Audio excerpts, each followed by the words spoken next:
La protesta es una forma legítima de participación ciudadana y un pilar de toda democracia. Sin embargo, el Estado puede imponer ciertas restricciones. Pero, ¿cuándo son legítimas estas restricciones? ¿Qué criterios utiliza la Corte Interamericana de Derechos Humanos para evaluarlas? En este video lo explicamos paso a paso.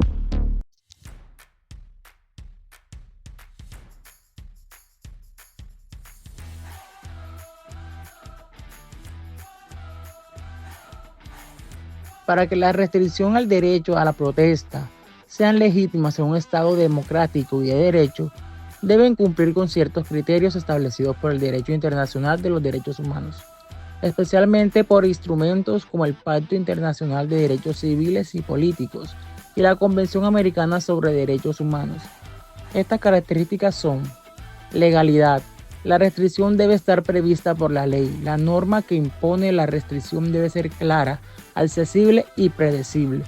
No pueden aplicarse restricciones de forma arbitraria o discrecional por parte de las autoridades. 2. Finalidad legítima. La restricción debe perseguir uno o varios de los siguientes fines legítimos: la protección de la seguridad nacional, el orden público, la salud o la moral pública, la protección de los derechos y las libertades de los demás. 3. Necesidad y proporcionalidad. La restricción debe ser necesaria en una sociedad democrática, es decir, debe haber una justificación clara de por qué es indispensable. Debe ser proporcional, lo que significa que no debe ser más severa de lo necesario para alcanzar el fin legítimo. Debe afectar lo menos posible el ejercicio del derecho. Debe evaluarse si hay medidas alternativas menos lesivas que permitan proteger el derecho afectado sin prohibir la protesta. 4. No discriminación. La restricción no debe aplicarse de manera discriminatoria por motivos de raza, género, religión, orientación política, ideología u otros criterios. No puede restringir el derecho a protestar selectivamente según el contenido o grupo de protesta. Quinto y último, respecto a la esencia del derecho, la restricción no puede ser tan severa que vacíe el contenido, el derecho a la protesta.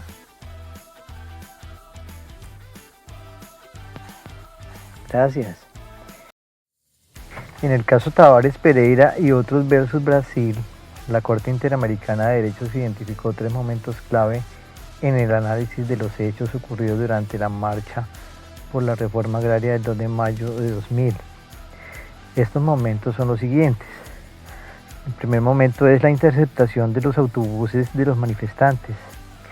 En la madrugada del 2 de mayo de 2000, varios autobuses que transportaban a manifestantes del movimiento de los trabajadores rurales sin tierra fueron interceptados y bloqueados por la policía militar del estado de Paraná en cumplimiento de una orden de su superintendente.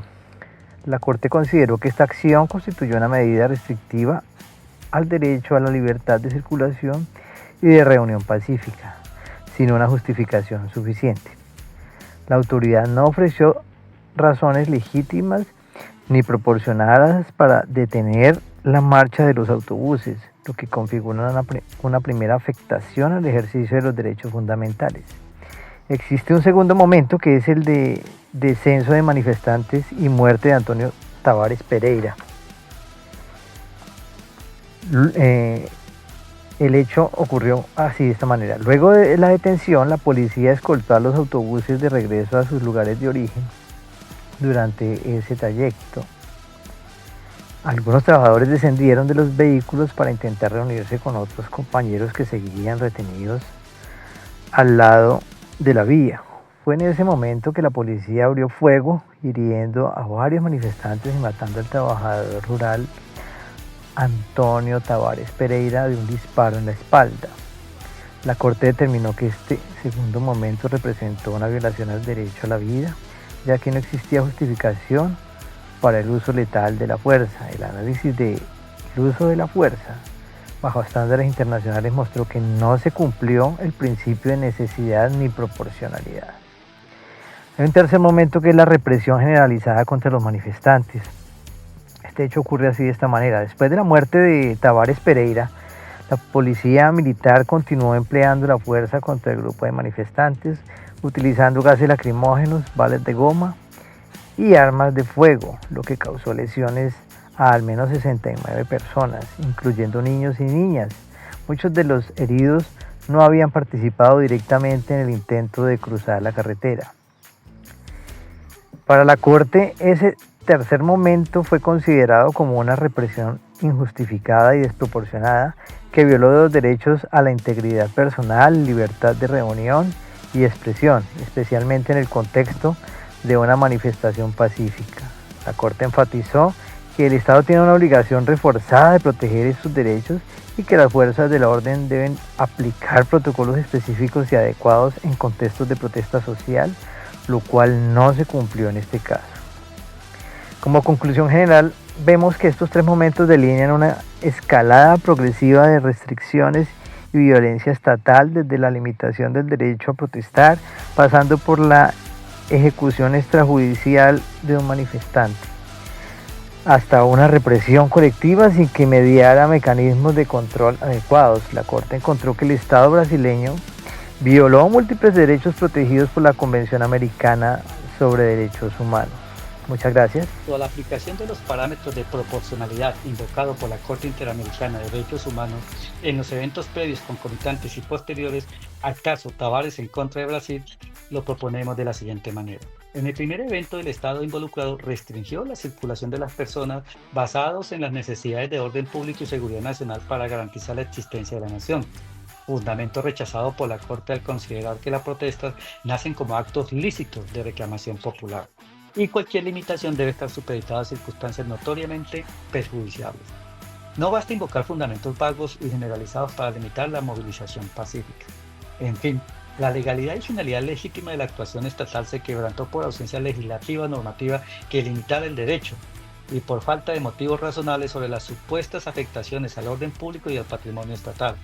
En ese sentido, la obligación impuesta a los trabajadores rurales para que retornaran a su punto de origen fue desproporcionada e innecesaria en la limitación de su derecho de circulación. Ahora bien, en cuanto al hecho ilícito de la muerte del señor Tavares Pereira por el uso indiscriminado de las armas de fuego, se concluyó que los funcionarios militares accionaron el poder de fuego de forma ilegítima, excesiva y desproporcionada, dado que le corresponde a los estados facilitar y crear entornos propicios para que las personas puedan ejercer sus derechos sin restricciones o limitaciones y sin el uso de la fuerza letal. Adicionalmente, los disparos en las movilizaciones elevaron los riesgos de los ciudadanos sin justificación legal, máximo que en el conglomerado había presencia de menores de edad y no se evidenció una amenaza inminente de muerte o lesión grave que justificara como necesidad legítima la utilización de las armas oficiales. En el tercer evento, cuando se usó la fuerza pública en contra de los demás trabajadores, la Corte determinó que los estándares mínimos fueron inobservados por el Estado. Inicialmente, el principio de legalidad se quebrantó por la falta de información normativa de Brasil, que regulara el uso de la fuerza para intervenir y dispersar las manifestaciones sociales antes del año 2001.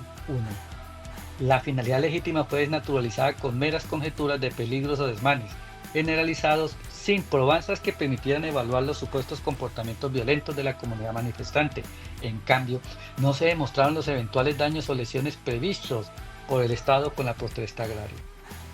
El estándar de la necesidad de los medios utilizados por la policía militar no tuvo efectos de dispersión de la marcha. Contrario censo, se demostró que ninguna medida estatal fue efectiva para mitigar la protesta. Finalmente, el principio de proporcionalidad fue desmedido por el Estado en cuestión, dado que la fuerza pública provocó muerte y lesionamiento con el uso de armas letales y no letales, sin que mediaran un riesgo para la integridad de los uniformados. En ese sentido, la actuación de la policía militar fue desproporcionada al comportamiento de los manifestantes agrarios. Muchísimas gracias.